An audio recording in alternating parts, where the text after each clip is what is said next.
तो आज हम लोग कंप्लीट करने वाले हैं project management and entrepreneurship unit 2 और आपके इसी पार्ट में पूरा यूनिट 2 कंप्लीट हो जाएगा। तो जिन लोग को नोट्स चाहिए तो आपके स्क्रीन पे नंबर दिख रहा है, इसी नंबर पे आपको मात्र 10 रुपीज़ पेमेंट करना है और उस पेमेंट का स्क्रीनशॉट इसी नंबर के व्हाट्सएप पर भेज देना है और आपको वहीं पर नोट्स मिल जाएंगे। मैं आपको वही क्वेश्चन वही टॉपिक पढ़ा रहा हूँ जो कि आपके सेमेस्टर एग्जाम के लिए बहुत ही ज़्यादा इंपॉर्टेंट है। सबसे पहले मैंने आपको पार्ट 1 लेक्चर में दिखा दिया था, मतलब कि यूनिट 1 में प्रीवियस ईयर पेपर जो कि आपके सेमेस्टर एग्जाम में आता है। तो सभी लोग इस सेशन को शेयर करिए। अगर जो भी लोग मेरे लेक्चर देखते हो यूनिट 1 से लेकर के यूनिट 5 तक, तो मैं आपको गारंटी देता हूँ एक सिंगल क्वेश्चन क्लास से बाहर नहीं आएगा, क्योंकि सारे क्वेश्चन बहुत इंपॉर्टेंट है, प्रीवियस ईयर पेपर बेस है और एक्सपेक्टेड क्वेश्चन है। तो इस सेशन को अपने दोस्तों के पास मैक्सिमम शेयर करिए। तो चलिए क्लास को स्टार्ट करते हैं बिना किसी देर किए।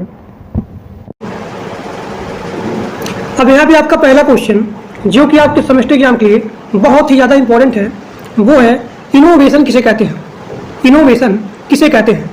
तो इसका हिंदी होता है नवीनीकरण। नवीनीकरण यानी कि नए प्रोडक्ट को क्रिएट कर देना, एक ऐसा प्रोडक्ट जो कि मार्केट में नहीं है। तो आपने क्या किया, आपने सबसे पहले न्यू आइडिया अपने मन में जनरेट किया। आपने सोचा कि हमें कौन सा प्रोडक्ट ऐसा क्रिएट करना है जो कि मार्केट में नहीं है, या फिर आपके अंडर में जो भी एम्प्लॉय जो भी वर्कर काम करते हैं, तो प्रत्येक के मन में एक न्यू आइडिया जनरेट होता है, प्रत्येक के मन में एक न्यू थिंकिंग जनरेट होती है। तो आपको यहाँ पे चूज करना है कि किसका आइडिया सबसे बेस्ट है। तो उस आइडिया पे आपको वर्क करना है और वर्किंग करने के बाद आपको एक न्यू प्रोडक्ट जनरेट कर देना है, या फिर एक न्यू सर्विस ओपन करना है जो कि किसी मार्केट में या फिर सोसाइटी में वो प्रोडक्ट अवेलेबल नहीं है। तो ऐसे प्रोडक्ट को जो आपने क्रिएट किया है तो उसे बोलते हैं इनोवेशन, यानी कि आपने नवीनीकरण किया है। जो चीज़ मार्केट में नहीं है, अगर आपने उस चीज़ को क्रिएट कर दिया तो उसे बोलते हैं नवीनीकरण, यानी कि इनोवेशन। ठीक, तो यहाँ पे क्या है कि जो भी इनोवेशन होता है इसका मतलब होता है न्यू सर्विस को या फिर न्यू प्रोडक्ट को क्रिएट करना।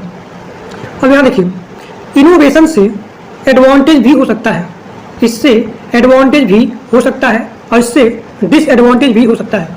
कैसे? जैसे मान लीजिए आपने प्रोडक्ट को क्रिएट किया, मार्केट में गया, अगर मार्केट में गया और आपने उसका जो बेस्ट वैल्यू है उसको आपने फिक्स कर दिया, यानी कि जो भी यहाँ पे प्रोडक्ट मार्केट में गया है तो आपने मार्केट में उसका सबसे बेस्ट वैल्यू फिक्स कर दिया।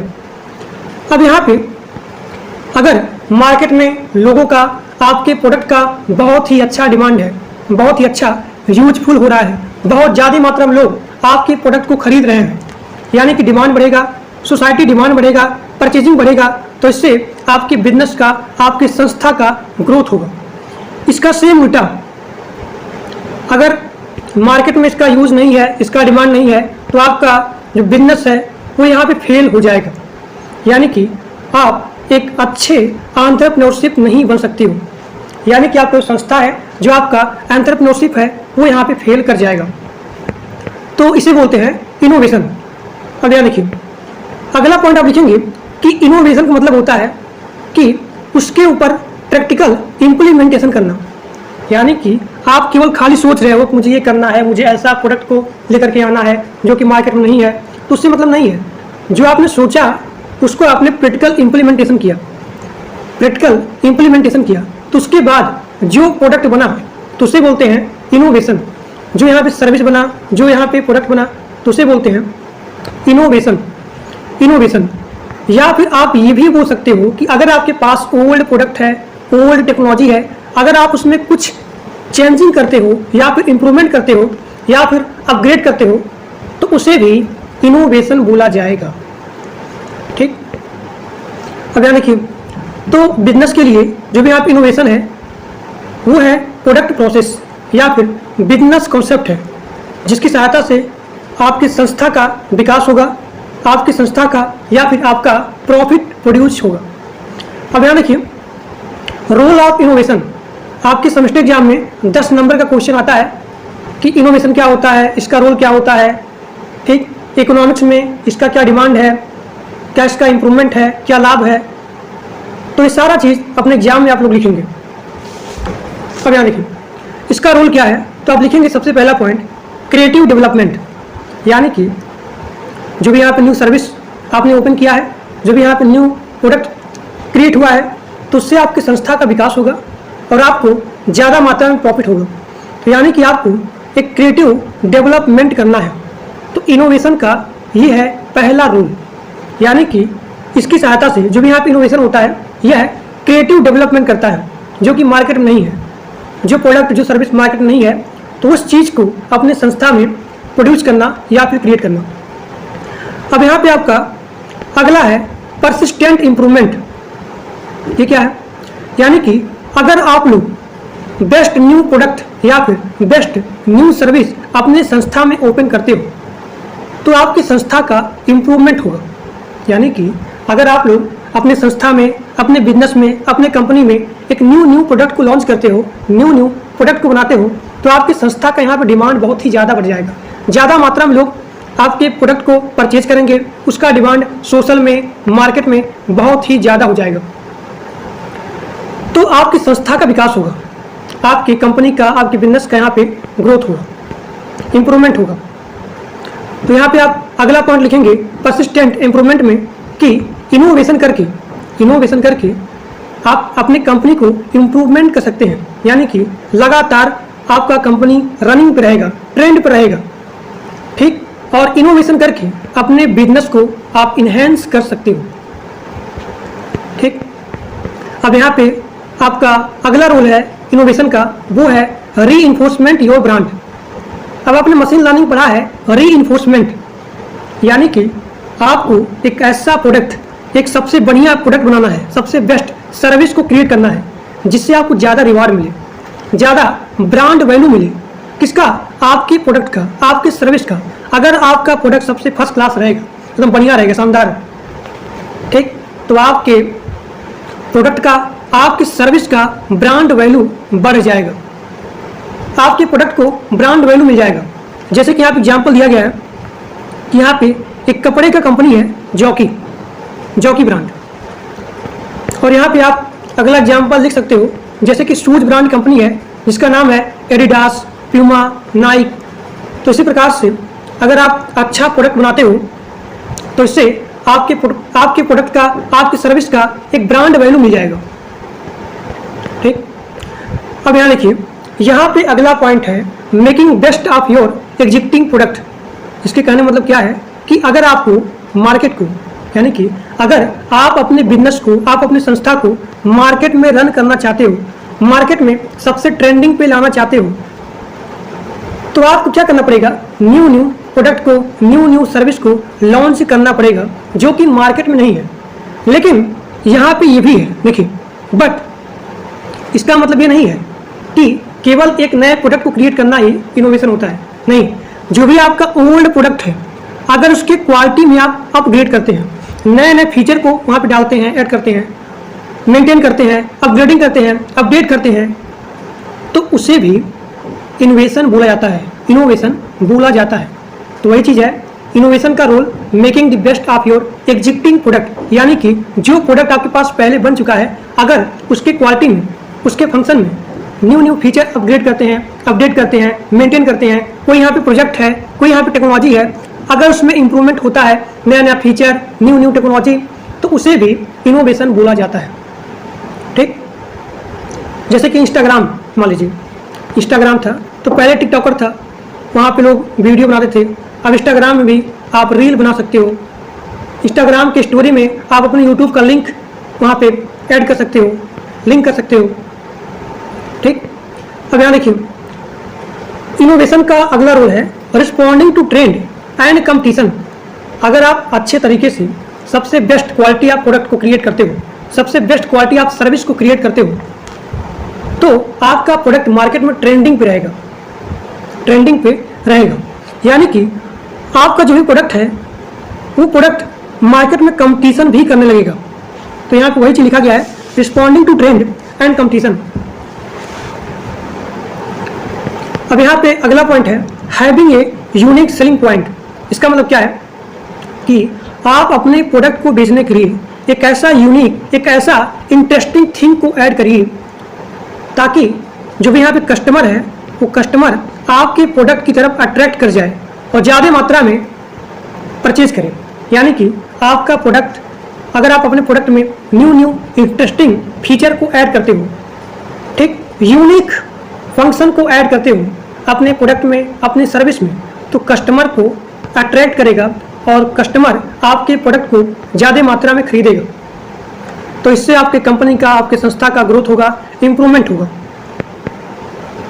तो ये आपका हो गया role of the innovation, role of the innovation.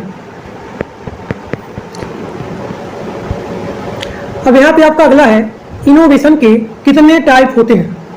तो इन सभी पॉइंट को आप अपने सेमेस्टर एग्जाम में लिखेंगे तो आपको बहुत ही बढ़िया नंबर मिलेगा। तो इनोवेशन का पहला टाइप है product and product performance. Product मतलब क्या होता है, अपने कंपनी में, अपने बिजनेस में, अपने संस्था में न्यू प्रोडक्ट को क्रिएट करना। So that's are comes under the innovation. तो वो प्रोडक्ट जो आपने न्यू क्रिएट किया है उसे बोलते हैं इनोवेशन। तो वो प्रोडक्ट आपका इनोवेशन के अंदर आएगा। अब यहाँ पे लिखा गया है प्रोडक्ट परफॉर्मेंस। इसका मतलब क्या है कि जो भी प्रोडक्ट आपने सबसे पहले या फिर आपकी कंपनी में जो भी प्रोडक्ट मौजूद है जो आपने पहले क्रिएट किया है उसके परफॉर्मेंस में इम्प्रूवमेंट करना, उसके फीचर में चेंज करना, अपग्रेड करना, अपडेट करना, मेंटेन करना, तो वो भी प्रोडक्ट इनोवेशन के अंदर आता है। तो ये आपका हो गया पहला टाइप इनोवेशन का, प्रोडक्ट एंड प्रोडक्ट परफॉर्मेंस। अब यहाँ पे आपका अगला टाइप है टेक्नोलॉजी इनोवेशन। इसका मतलब क्या होता है कि जो भी नए नए टेक्नोलॉजी आते हैं तो उसकी सहायता से भी इनोवेशन होता है। जैसे कि यहाँ पे एग्जाम्पल लिखा गया है इंटरनेट। अब जो भी कंपनी या फिर जिन्होंने अपने कंपनी के लिए इंटरनेट बनाया तो उस कंपनी को बेनिफिट मिलेगा, लेकिन इसी इंटरनेट की सहायता से दूसरे कंपनी को भी बेनिफिट मिलेगा। तो इसे बोलते हैं टेक्नोलॉजी इनोवेशन। अब यहाँ पे आपका अगला है बिजनेस मॉडल इनोवेशन। इसमें क्या होता है कि डिफरेंट चैनल की सहायता से, डिफरेंट टेक्नोलॉजी की सहायता से, डिफरेंट जो यहाँ पे न्यू मार्केट है उसका यूज करके बिजनेस मॉडल को क्रिएट करना। एक ऐसे बिजनेस मॉडल को क्रिएट करना ताकि सबसे बेस्ट प्रोडक्ट बन जाए। जब यहाँ पे क्वालिटी वाला प्रोडक्ट बनेगा तो आपकी कंपनी में, आपकी संस्था में लोग ज़्यादा मात्रा में आएंगे, उस प्रोडक्ट को परचेज करेंगे। यानी कि यहाँ पे जो भी कस्टमर का अट्रैक्शन है यहाँ पे बढ़ेगा और आपकी कंपनी में जितने सारे लोग हैं वो लोग आएंगे और ज़्यादा मात्रा में उस प्रोडक्ट को परचेज करेंगे। तो इससे क्या होगा, इससे आपकी कंपनी का विकास होगा। तो इसे बोलते हैं बिजनेस मॉडल इनोवेशन। यानी कि चैनल की सहायता से, टेक्नोलॉजी की सहायता से, न्यू मार्केट की सहायता से एक सबसे बेस्ट बिजनेस मॉडल को क्रिएट करना for the new product create, जो प्रोडक्ट मार्केट में अवेलेबल नहीं है। अब यहाँ पे चौथा टाइप है ऑर्गेनाइजेशनल इनोवेशन। ये क्या होता है, यानी कि रिसोर्स को शेयर करना, रिसोर्स को एक नए तरीके से मैनेज करना, तो उसे बोलते हैं ऑर्गेनाइजेशनल इनोवेशन। अब यहाँ पे आपका अगला है प्रोसेस इनोवेशन। ये क्या होता है, इसमें शामिल होता है प्रोडक्शन, डिलीवरी, कस्टमर इंटरेक्शन। तो इसकी सहायता से जब यहाँ पे आपके पास ऑलरेडी प्रोडक्ट आपकी कंपनी में अवेलेबल है तो उसकी एफिशिएंसी यहाँ पे क्या होगी, इंप्रूवमेंट होगी। ठीक, तो इसे बोलते हैं प्रोसेस इनोवेशन। यानी कि जो भी आपके पास, जो भी आपकी कंपनी में पहले से प्रोडक्ट अवेलेबल है तो उसमें आपको अगर उसकी एफिशिएंसी को आप इंप्रूवमेंट करते हैं, उसके प्रोसेस को अगर आप इंप्रूवमेंट करते हो तो उसे बोलते हैं प्रोसेस इनोवेशन। ठीक, तो यह आपका हो गया इनोवेशन का टाइप, जो कि आपके सेमेस्टर एग्जाम के लिए बहुत इंपॉर्टेंट है। अब यहाँ पे आपका अगला क्वेश्चन है बिजनेस अपॉर्चुनिटीज। यहाँ देखिए, ये क्वेश्चन आपके सेमेस्टर एग्जाम के लिए बहुत ही ज़्यादा इंपॉर्टेंट है और पिछले सेमेस्टर में ये क्वेश्चन आया हुआ था। तो this is the very most important. तो आप लिखेंगे बिजनेस अपॉर्चुनिटीज, ये क्या होता है, आप लिखेंगे सेलर के बीच में और जो भी यहाँ पे परचेजर होता है इसके बीच में एक एग्रीमेंट होता है, एक कॉन्ट्रैक्ट होता है पेमेंट का यूज करके, और जो भी यहाँ पे प्रोडक्ट है उसको आपस में प्रोवाइड करके। यानी कि यहाँ पे मान लीजिए कोई कस्टमर है और इसको कोई प्रोडक्ट चाहिए तो उस प्रोडक्ट को यूज करने के लिए यहाँ पे ऑनलाइन पेमेंट करेगा, ऑनलाइन यहाँ पे पेमेंट कर देगा और पेमेंट करने के बाद तब यहाँ पे वो प्रोडक्ट इसको मिल जाएगी, वो सर्विस या फिर वो प्रोडक्ट इसको मिल जाएगी। तो इसे बोलते हैं बिजनेस अपॉर्चुनिटीज, यानी कि इसमें सेलर के बीच में, सेलर और परचेजर के बीच में एग्रीमेंट होता है या फिर कॉन्ट्रैक्ट होता है। किसकी सहायता से? पेमेंट की सहायता से, प्रोडक्ट की सहायता से। यानी कि जो भी यहाँ पे सेलर है वो कोई भी प्रोडक्ट, इक्विपमेंट सप्लाई करता है। जैसे कि यहाँ पे एग्जाम्पल दिया गया है ई बुक। तो आप लोग यहाँ पे एग्जाम्पल में लिख सकते हैं कि जैसे कि यहाँ पे अमेजॉन है, तो अमेजॉन एक सबसे पहली कंपनी है जिन्होंने online book selling business start कर दिया था। इसमें क्या होता है कि जो भी यहाँ पे स्टूडेंट है, अगर उसको कोई भी बुक चाहिए ऑनलाइन रीड करने के लिए, तो वो अमेजॉन पे जाएगा और अमेजॉन पे जाने के बाद उस बुक को रीड करने के लिए यहाँ पे पेमेंट कर देगा। तो जैसे यहाँ पे पेमेंट करेगा तो वो बुक उसके टैबलेट में या फिर पीसी में या फिर मोबाइल में या फिर सिस्टम में प्रोवाइड कर दिया जाएगा। यानी कि वो यहाँ पे स्टूडेंट उस बुक को ऑनलाइन रीड कर सकता है। तो इसे बोलते हैं बिजनेस अपॉर्चुनिटीज। अब यहाँ पे आपका अगला है बिजनेस अपॉर्चुनिटीज का क्या क्या कैरेक्टरिस्टिक्स होता है। तो आप लिखेंगे सबसे पहला पॉइंट स्केलेबिलिटी, यानी कि आपको एक ऐसा बिजनेस ओपन करना है, एक ऐसा संस्था या फिर कंपनी को ओपन करना है जो मार्केट में फास्ट तरीके से ग्रो कर जाए। यानी कि जैसे कि कोई सीजनल डिमांड आ गया, जैसे कि दिवाली में अचानक से पटाखे का बहुत ही तेजी के साथ डिमांड बढ़ जाएगा, तो आप तुरंत जो है पटाखा बनाना स्टार्ट कर दीजिए अपने कंपनी में। तो वही है आपका स्केलेबिलिटी, यानी कि अचानक से डिमांड बढ़ जाना। तो उसी हिसाब से वही प्रोडक्ट बनाइए, वही बिजनेस को ओपन करिए जो बहुत ही तेजी के साथ मार्केट में ग्रो कर जाए, क्विकली ग्रो। ठीक। अब यहाँ पे दूसरा कैरेक्टरिस्टिक्स है पैशन, यानी कि आप जो भी काम कर रहे हो वो आपका पैशन होना चाहिए। आप जो भी प्रोडक्ट का निर्माण कर रहे हो तो वो प्रोडक्ट आपका इंटरेस्ट होना चाहिए। यानी कि जो भी प्रोडक्ट को बना रहे हो उसको आप मन से बना रहे हो, पूरा सच्चे दिल से बना रहे हो। तो जो भी आप काम कर रहे हो उसमें आपका रुचि होना चाहिए, उसमें आपका पैशन होना चाहिए, उसमें आपका एंजॉय होना चाहिए, हाईली मोटिवेटेड होना चाहिए। यानी कि ऐसा ना हो कि आप पूरा बोरियत होकर के प्रोडक्ट का निर्माण कर रहे हो। तो पैशन के साथ प्रोडक्ट को बनाना चाहिए। अब यहाँ पे तीसरा कैरेक्टरिस्टिक्स है लो स्टार्टअप कास्ट, यानी कि आप जो है अपने कंपनी को आगे बढ़ाने के लिए, अपने बिजनेस को आगे बढ़ाने के लिए आप छोटे से स्टार्टअप कर सकते हो। यानी कि आप जो है अपने बिजनेस में इन्वेस्ट करोगे और धीरे धीरे आपका बिजनेस फ्यूचर में ग्रो करेगा। अब यहाँ पे चौथा है कैरेक्टरिस्टिक्स, वो है स्पेसिफिक मार्केट, यानी कि आप लोकेशन को देख करके, मार्केट को देख करके, प्लेस को देख करके, कहाँ पे किस प्रोडक्ट का डिमांड बहुत ही ज़्यादा है, किस सर्विस का डिमांड मार्केट में बहुत ही ज़्यादा है और वो प्रोडक्ट, वो सर्विस मार्केट में नहीं है, तो वहाँ आपको बिजनेस ओपन करना चाहिए। ठीक।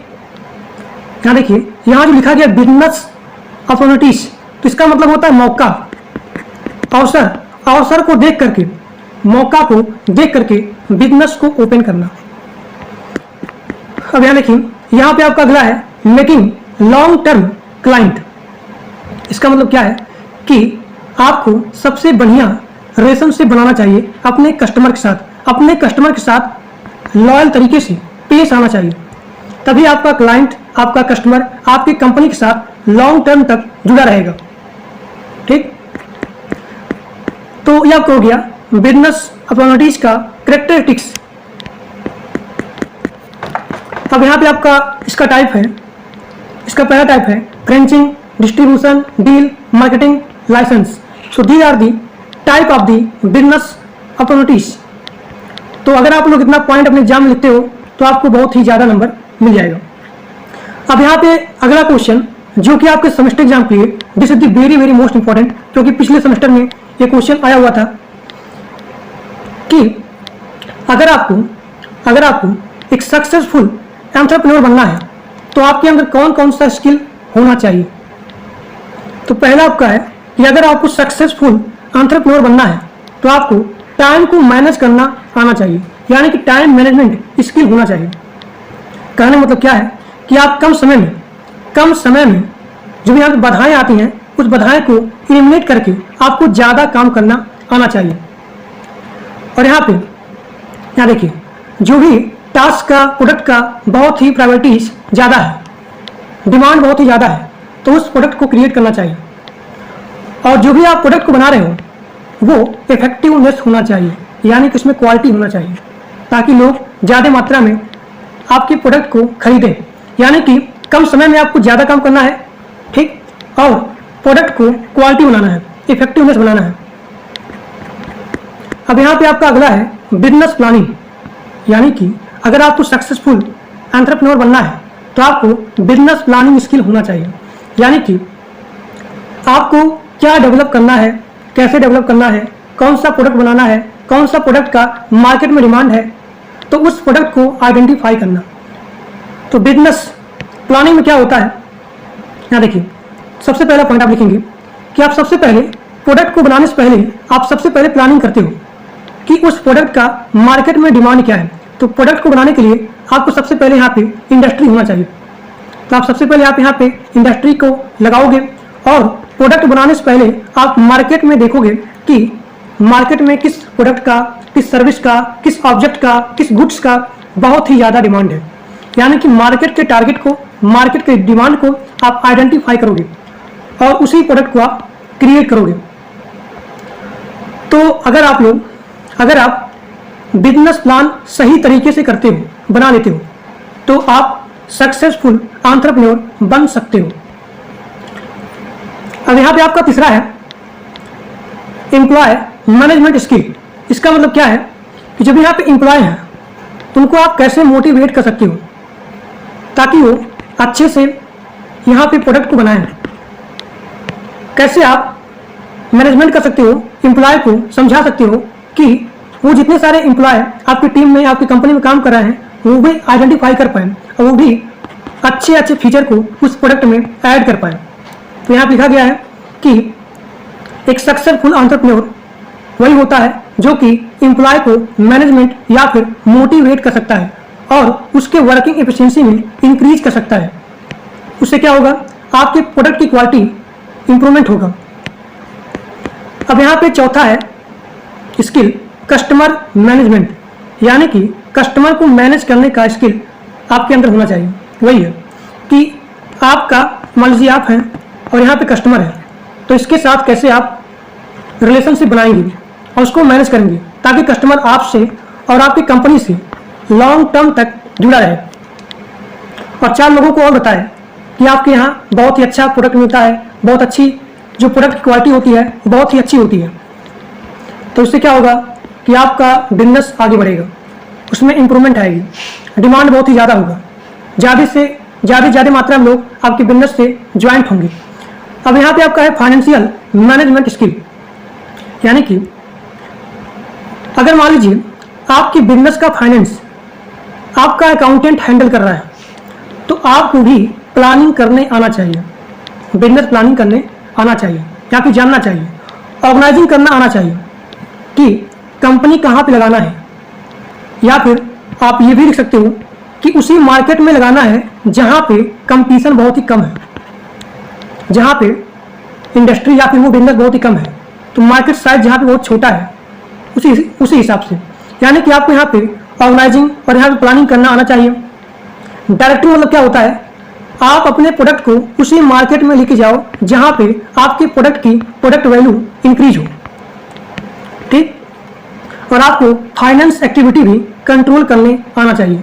मतलब कि कहाँ पे पैसा आपको लगाना है, जहाँ पे बेनिफिट हो, तो कहाँ पे पैसा लगाना है या फिर कहाँ पे पैसा नहीं लगाना है, इसके बारे में आपको पता होना चाहिए और आपको कंट्रोलिंग करने भी आना चाहिए। तो ये आपका हो गया फाइनेंशियल मैनेजमेंट। अब यहाँ पे आपका अगला है बिजनेस मैनेजमेंट। यानी कि अगर आप सक्सेसफुल एंटरप्रेन्योर बनना चाहते हैं तो आपको बिजनेस मैनेजमेंट स्किल आना चाहिए। जैसे कि बिजनेस स्टार्ट करने से पहले सबसे पहले आपको फाइनेंस को, जनरल मैनेजमेंट को समझना पड़ेगा, मार्केटिंग को समझना पड़ेगा, परचेजिंग को समझना पड़ेगा। यहाँ देखिए, तो फाइनेंस मतलब क्या है कि आपको कहाँ पे बिजनेस ओपन करना है, आपको कहाँ पे पैसा लगाना है जहाँ पे आपको ज़्यादा बेनिफिट मिले, तो वहीं पे आपको कंपनी खड़ा करना है। वहीं पे आपको ज़्यादा पैसा लगाना है, जहाँ पे बेनिफिट हो। ठीक। मार्केटिंग, आपको सबसे पहले मार्केटिंग को एनालाइज करना है कि मार्केट में कौन सा प्रोडक्ट नहीं है, कौन सा सर्विस नहीं है। तो जो प्रोडक्ट, जो सर्विस मार्केट में नहीं है, तो आप उसी प्रोडक्ट को अपने संस्था के अंदर क्रिएट करिए, उसी सर्विस को अपने संस्था के अंदर क्रिएट करिए, ताकि ज़्यादा मात्रा में आपका प्रोडक्ट, आपका सर्विस बिक्री हो। अगर बिक्री होगा, डिमांड बहुत ही ज़्यादा बढ़ेगा, यूज बहुत ही ज़्यादा होगा, तो आपकी कंपनी का बेनिफिट होगा, लाभ होगा। और यहाँ देखिए, अगर आपका प्रोडक्ट बहुत ही ज़्यादा मात्रा में लोग परचेज कर रहे हैं, तो आपको आइडेंटिफाई करने आना चाहिए कि मेरा कौन सा प्रोडक्ट बहुत ही ज़्यादा मात्रा में यहाँ पे परचेज हो रहा है और इसमें क्या खासियत है। तो जो प्रोडक्ट ज़्यादा मात्रा में लोग उसको परचेज कर रहे हैं, उसको आपको अंडरस्टैंड करना है और उसमें आपको और नया नया चीज़ें इंप्रूवमेंट करना है, यानी कि अपग्रेड करना है। ठीक। Supply chain, supply chain, human resource and public relation is required, कि कैसे यहाँ पे पब्लिक के साथ रिलेशनशिप या फिर कस्टमर के साथ रिलेशनशिप बनाना है। तो यहाँ पे जो भी यहाँ पे स्किल दिया गया है, पॉइंट दिया गया है, तो अगर आप इस स्किल को जानते हो तो आप एक सक्सेसफुल एंटरप्रेन्योर बन सकते हो। तो आज आपका पूरा प्रोजेक्ट मैनेजमेंट एंटरप्रेन्योरशिप यूनिट 2 पूरा का पूरा कंप्लीट हो चुका। तो आज के लिए बस इतना ही। Thank you.